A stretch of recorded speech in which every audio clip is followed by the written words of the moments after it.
A Major League podcast of our own has returned yet again with a very special episode and even more special guest. Alexander Hammerstone from MLW, our very special guest this week. How you been in these shitty times? Where can everyone catch it and all that goodness? I'm doing the best I can. I'm very fortunate to have access to some weights, so I'm able to work out and keep my sanity. So I'm doing okay. TJ, you want to peek in real quick? What's going on, bud?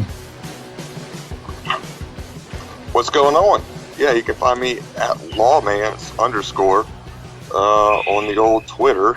And me on Twitter at the Hibiki TMD. That red button right down below. Hit it. All the goodness. Subscribe. Retro gaming, pro wrestling, heavy metal podcast, all the goodness in between, and incredible exclusive interviews just like this one.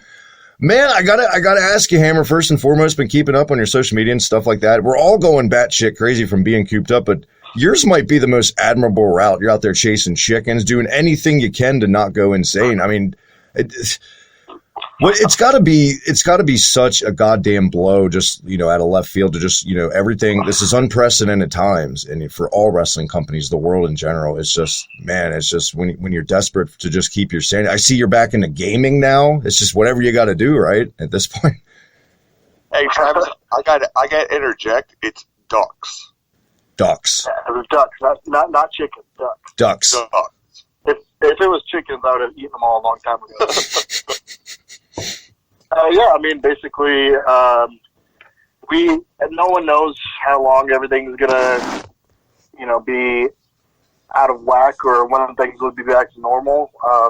When this first started, I thought it was going to be very, very short-lived. So the first week or so, I just kind of kicked back in my house. I didn't even work out. I didn't even worry about it. Just sat at home, just did basically nothing for a week because I thought it was going to end. And then once I kind of realized that wasn't happening, it became very apparent. Like, in the world of wrestling, it's very easy to, it's very hard to gain steam, gain momentum, but it's very easy to lose it.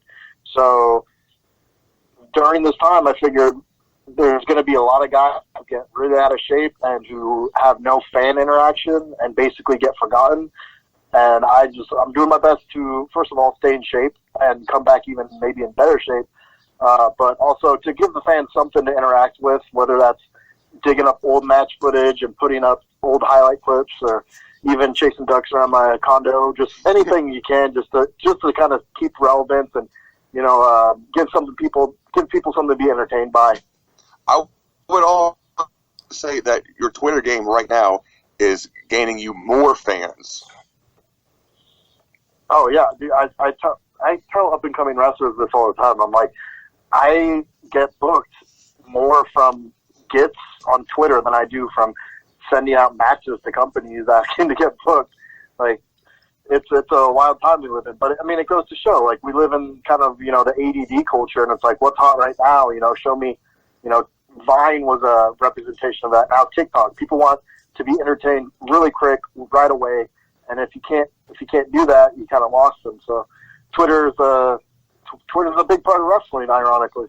This era of instant accessibility has also, I can only imagine how much harder it's had to make just the flow of a match and keeping fans interested and not, avoiding boring chants and stuff like that, just with the instant accessibility, the short attention spans in general. And yeah, and I remind, you speak about, staying on Twitter and stuff, and you've gained more followers doing that. And it reminds me of way back when Steve Austin broke his neck, yet they kept him on television. And dare I say, it gave him even bigger traction heading into that WrestleMania because he was still in the limelight, being more entertaining, even though he couldn't work. Yeah, I mean, it's, there's been plenty of cases of that over the years. Think of back when CM Punk was, doing commentary for a couple months. Like, basically any chance you can to, have interaction, give people something to gravitate to. And like you said, the level of accessibility now is changed and different, and fans expect a certain amount of interaction and accessibility that a couple years ago was not only not there, it was kind of frowned upon to do it. But now things are just changing, and I mean, it is what it is. I'm along for the ride. Back during the days of I tout. got to go back to the Ducks. Go back to the Ducks. What has been the latest with the Ducks? We haven't seen what has been the latest with the Ducks. We haven't seen anything in a little while. How's your war with the Ducks going? Look, the Ducks had ducklings, and I can't kill a mother. I can't do it. I don't know what you want. And there's even a goose that hangs out around the lake, and that thing is like, if you even come close to it, its ducklings, it does this whole little battle dance, it wiggles its tail and starts like coughing at you. It's pretty terrifying. But I got some duck content waiting to go up soon. I've been lazy about getting to it. We're all about the fun duck content for sure. I know he didn't. Go ahead, TJ. I'm Gizmo Duck. I'm Gizmo Duck on Twitter. There you go. I'm all about the ducks. I know he doesn't have ducklings or anything like that, but you had a pretty fair job at catching the Laredo Kid on last week's episode of MLW, and yet another successful title defense. The streak continues. What's it like just for this company what's it got to feel like to have this company have this faith in you, to like this streak with this new belt, and just you're the face front and center of that belt? I mean, it's a case of the guy making the title right now for me completely. I mean, it's great. It's been a long path for me to get to where I'm at, and I think it's definitely a very balanced relationship with the company. Like I put in my hardest work, and they give me what is appropriate, and it's been a give and a take relationship this whole time. Like I showed up the first day, my first taping, with my work pants on, and was like, let's do this.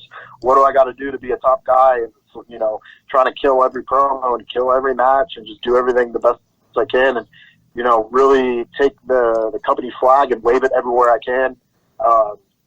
So it's a really good feeling, because obviously in wrestling we want to get paid, but there's plenty of guys who are making good paychecks who are miserable at work, whereas they might be making more money than me elsewhere, but where I'm at right now, like, I'm getting a chance to really represent what I can do in the ring and go up against the best and test myself and really gain the respect from fans, but also from my peers. And I'm really happy. I feel like I'm in a really good spot right now. And that creative, really paving your way, creative freedom doing too. a good job at it. Yeah. Oh yeah, that's another thing. Nobody's cut my balls off or tell me what moves I can't do or what I can't say. Like I've pushed the limit, and every time I've said something that I think I'm not going to get away with in a promo, there's literally been things that I say in promos that I'm like, there's no way they're going to air that. Next thing I know, they're specifically telling me to say that because it got so over, so it's a pretty cool place. I popped so hard for the crossing the border vignettes you guys were doing in Dynasty. They were tremendous. When we had Richard Holiday and Brian Pillman on, I asked the same question. I might as well ask you the same question. When you're in the MLW locker room, you look around you, it's so eclectic, and there's so many seasoned veterans, savvy businessmen like a Court Bauer. What's it like to just take that all in and be a fly on the wall around guys like Savio Vega and Conan? Just it's got to be unbelievable at first. Yeah, I mean, it's just definitely a good spot because you have a lot of different backgrounds. It's not just guys who have been around for a while. It's very, very different backgrounds. So I'm very confident in the way I want to present myself, but like every once in a while I get thrown a little bit of a curveball, and I'm sitting there thinking the best way to do something, and there's so many guys who could come, just ask and pick their brain a little bit, and it's just been great. Like I have any tool that I don't have in my toolbox, someone's ready to lend it to me, Yeah. So it's a really cool place to be, and there's no egos, there's no bitterness, there's no anything like that in our locker room. Everyone's a team player, and all just trying to make the best product we can. That's another thing. Adding on to that with improving your toolbox, how much do you think that going to Japan for that month will really improve your toolbox?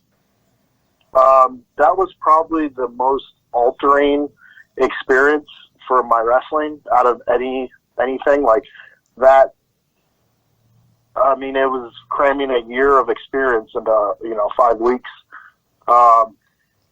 just so different and over there, and the way I respect the style over there and like the way things are done, and it really changed my way I wanted to present myself, because I've always loved being a character and having a look and being like over the top with promos and attitude and, you know, catchphrases and, you know, different designs on my gear and all these things, you know, like Ultimate Warrior, who would have great entrance, great music, cool look, but, you know, didn't really back it up in the ring. And I've always thought I could back it up in the ring, but when I was in Japan, my first couple matches, I tried to really bring like this character into the ring, and I realized like I'm in there with some of the best in the world, and the crowd is like, I'll put it this way: I was trying to get some heat one night, and I'm going against one of their top guys, and I beat him up with this sequence of things, boom, boom, boom, put him down, and I turn to the crowd and go, "Yeah, that's how we do it in America." And they clapped for me because they're just respectful fans. Like, they respect American wrestling. They respected the moves I did. And it just really made me go, like, fuck trying to be this, like, over-the-top character. Like, I'm going to spend the rest of my time here pushing it in the ring and trying to just go all out with these guys. And I was a freaking machine by the end of that Japan tour. And it's really carried over into the way I work now. Like, I always, you know, and not everyone likes, you know, certain things that I try to pick from that style. And sometimes certain things you do over there don't necessarily translate very well over here. I like, you know, a lot of guys who say they do strong style or Japanese style do a very bastardized version of it in America. But I still, like, it was very influential on the way I wrestle, the way I like to present myself, the standards I hold myself to. So it was like, it was career changing. It was like one of the coolest experiences. I can't wait to go back. Was it? I could see that. Good, DJ. I could see that in earlier MLW. You know, I'm gonna be honest with you. It was who's this Tyler Durden looking guy? He's a big guy. He's pretty cool.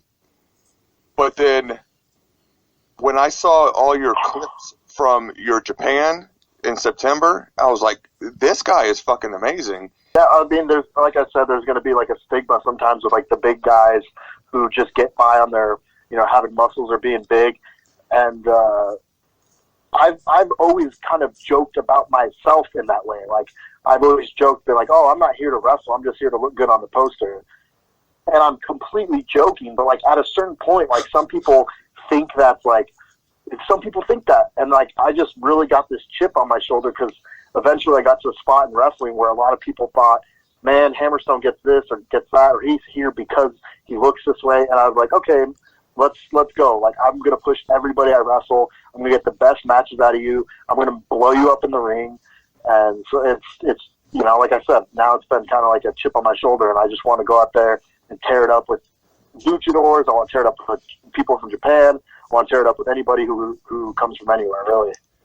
Well, me and Travis both agree that when we're reviewing the MLW shows, your matches are the ones that are like, holy shit, this is awesome. Dare I say, from my end, my own personal viewpoint as a fan and a viewer of MLW, you've become, quite frankly, a pillar of this company, especially, I don't want to say they were dull, but when it's more of a clip show, and I know there's a lot of stuff going on in the world, but like last week's, for example, the Super Series, it was a 2-match show. Thank God you and the Laredo Kid were on there, because I'm not really into the hardcore wrestling. So the opening match was fine, but man, you guys tore it up. And the more over the months, you can just kind of feel the wind blowing in your direction totally. You check all the boards. For me, you're a complete total package performer. You got everything. I feel like you're the kind of guy that would fit in any era. When I first saw you a couple years ago, I immediately thought franchise Shane Douglas mixed with like a Triple H, mixed with one of these more like a Tina X Division guy in ring style. You can do everything. And it's very refreshing to see that you're not content just sticking with one game plan.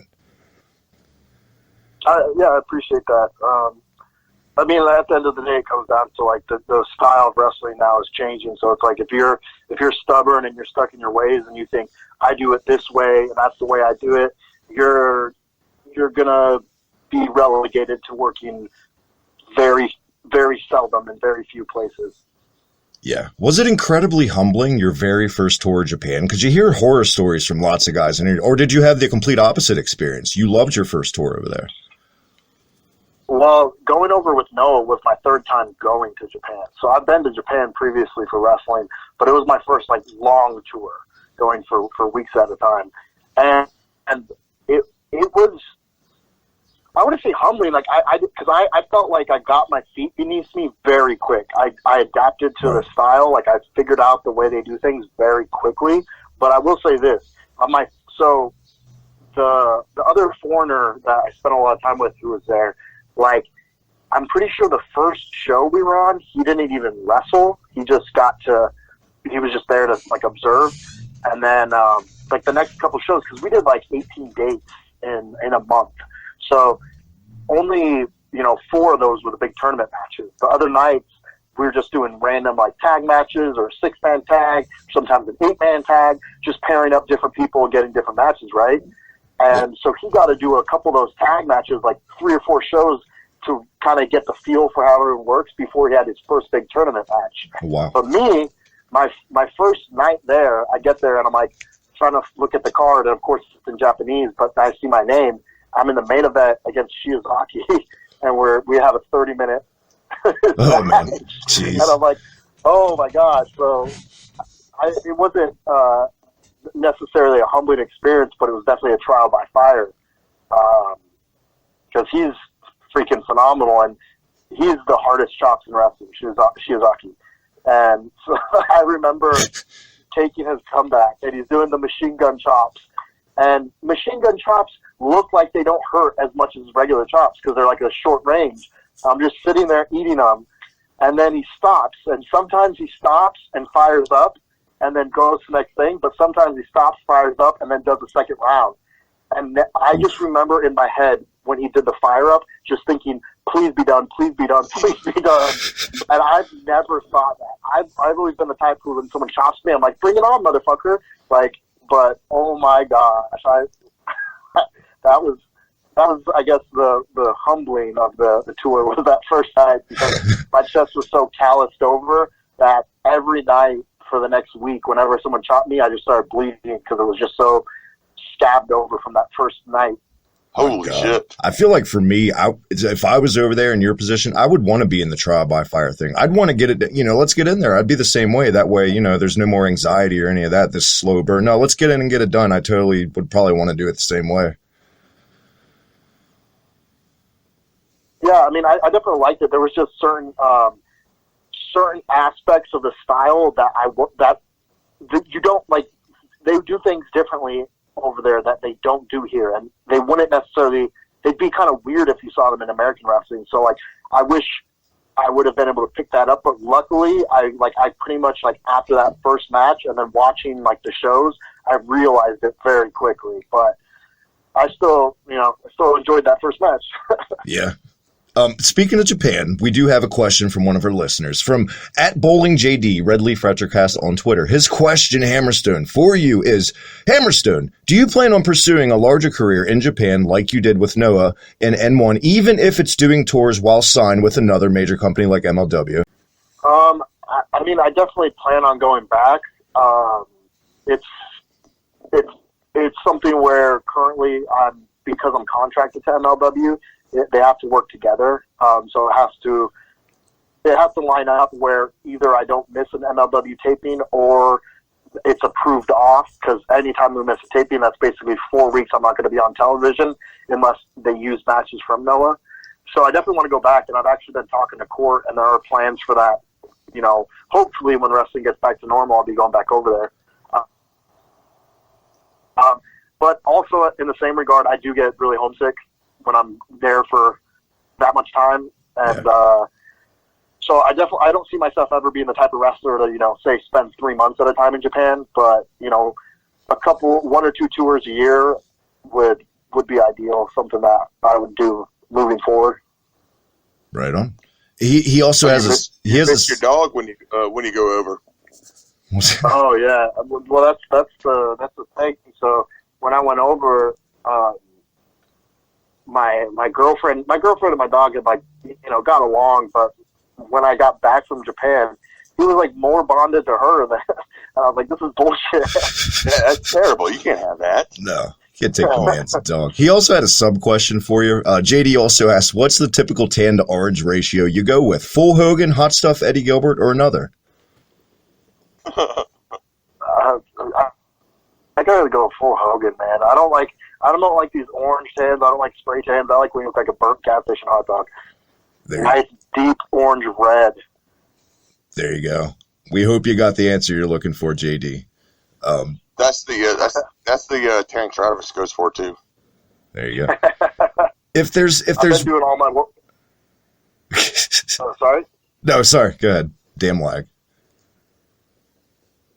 No, I was just saying I've been doing all my workouts outside, so been building quite the tan. I guess for me personally, the biggest obvious question I have for you on my own is if there's one guy in any promotion that you had a chance to work with right now, and it's an obvious elephant in the room type question, who would that fantasy opponent be for Alexander Hammerstone right now in 2020? I'm gonna probably disappoint you because I'm not much of a dream wrestler guy. Like, I don't really think of, I really want to wrestle this guy or that guy. And on the opposite end of that, I've had so many matches that, like, 3 years ago I would have called dream matches, but now I've just had them. Like, I remember when Brian Cage was one of my dream matches, and now I've wrestled him probably 6 times already. You know, I remember, like, I would have never thought I would wrestle Marufuji, you know, but he and I main evented in Kurukan Hall. It's just, you know, things have just been going at such a rate that I've had a lot of matches that I would call dream matches. But I don't really think of, like, I don't see guys that necessarily think, like, man, like, I want that match. Except I do want to wrestle Fatu, specifically in MLW, specifically for the world title. He and I have wrestled before, and it was really, really good. And I just can only imagine what it's going to be like with the higher stakes on the line and, you know, in front of an MLW audience where we both developed so much more than when it happened prior. I would love to see that match. I think that's the one all MLW fans are waiting on, quite honestly. I mean, I think so too. I think once this, you know, once wrestling comes back and gets back to business, it's like, I mean, it's got to happen. You know, when push comes to shove, how many more challenges are really left for him? Let me ask you this: you're feuding right now with Mance Warner. You going to go full hardcore with him? How about this? I would agree to do a hardcore match, and then I would do nothing hardcore in the match and beat him in the middle of the ring and piss everyone off. There you go. That's what I want.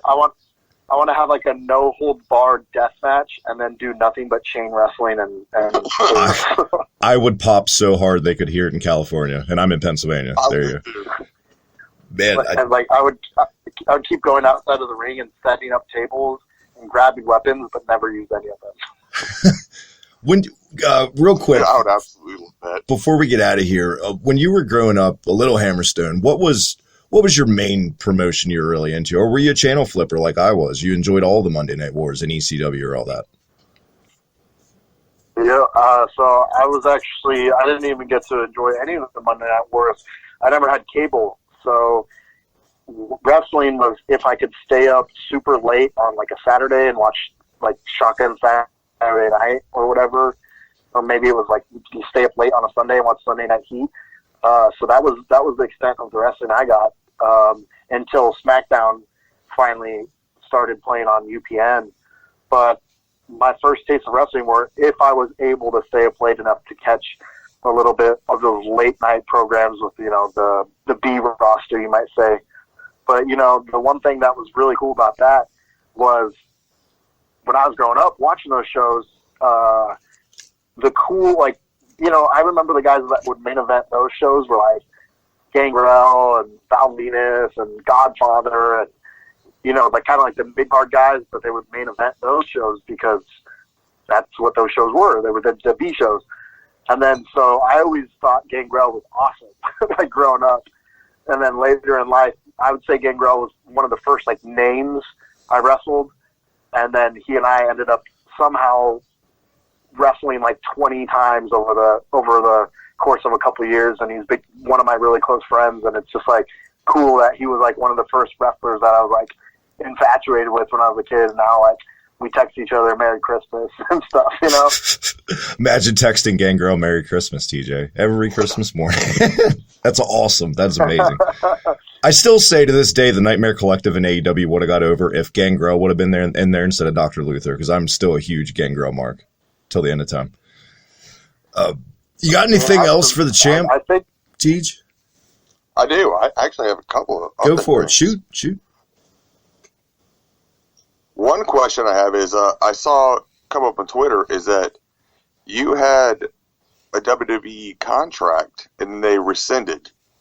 I had no idea about that. Well, that's taking liberties with the wording. Basically, there was a point prior where we were moving forward in the hiring process, and before it kind of fell apart. So it wasn't like I signed a contract; it was a done deal. But it was more like a verbal agreement moving forward in the process before things kind of dissolved before they really fully came to fruition. Gotcha. And is like a WWE or an AEW like still like a goal for you to get to, or you? I think you're great at MLW, and I think you should stay there, and then continue to do your stuff there. Well, I mean, it's right now I'm contracted with MLW. That's where I'm at until, for the next couple of years, and that's where my focus is. So, as far as going this place or that place, I'm not going to say that right now. I'm very happy where I'm at right now, and it's a very good place for me. Between now and the end of that contract, there's a lot that could change with the company. There's a lot that could change in the world of wrestling. I mean, right now, no one's even wrestling, so I can't speak for the future. But as for right now, my only goal is climbing to the top of MLW and representing that brand. Oh, and we're super happy to watch you climb to the top of MLW. For sure. I appreciate that. For sure. And I one final question for me. The Dynasty. Who on any promotion, female-wise, would you like to add to the Dynasty? If you could. Female? Who would be the best female wrestler on the Dynasty? I've honestly never even thought about that. That was such a out of left field, man. I've honestly never thought about that. And this is a sexist remark. I'm just gonna say nobody, because I don't look at anyone as Dynasty material. The Dynasty was me, Holiday, and Max. That was the Dynasty. Now Max is gone, and it's a heartbreak. So I thought you were going to say if we could choose anyone for the Dynasty, who would it be? I was just going to say Max and piss you off. But even Gino's the new guy, and we're easing him in. He's working his way into the Dynasty, but nothing's going to beat the Dynasty in its original trio of me, Max, Holiday. And I can't. It's really hard to say who I'd pick and put in there, because the thing that made it work was not having good wrestlers or good promo guys. It was the chemistry between us. So you can't predict that. You can't expect that. So I'm gonna shut it down and say no one's allowed in. You know what's amazing about that? Gotcha. When we had Richard Holiday on a couple weeks ago, he had the same exact answer. That's incredible. Almost verbatim. So there you have it. Man, Alexander Hammerstone, thank you so much, man, once again for coming on our tiny little show and doing this. Best of luck in all endeavors in the future. One more time, go ahead, plug your Twitter, your merch, anything you want to get out there, because we know times are tough. You guys better buy 100 of this guy's shirts. Where can everyone catch you? I'm on Twitter and Instagram at Alex Hammerstone. I'm on Facebook as Alexander Hammerstone. And then I do have a pro wrestling tee store. If you search Alexander Hammerstone, as well as MLWshop.com has some of my designs as well. So plenty of stuff up there. And then if you aren't following me on Twitter, I'm unofficially the best wrestling Twitter out there. So go ahead and give me a follow. It's true. And I put out a contest out there earlier, and someone did win a shirt from you that I'm paying. Oh, shit. You want to announce the winner, TJ? I will announce the winner as soon as I begin. Well, while you find who the winner is, I'm going to plug my shit at the Hibiki TMD on Twitter. Again, that red button right down below. Hit it. All the goodness, retro gaming, pro wrestling, heavy metal podcast, everything in between. Also, check out the official Hibiki TMD merch store, unionsmack.bigcartel.com. Until next time, guys, a Major League podcast of their own. See you then.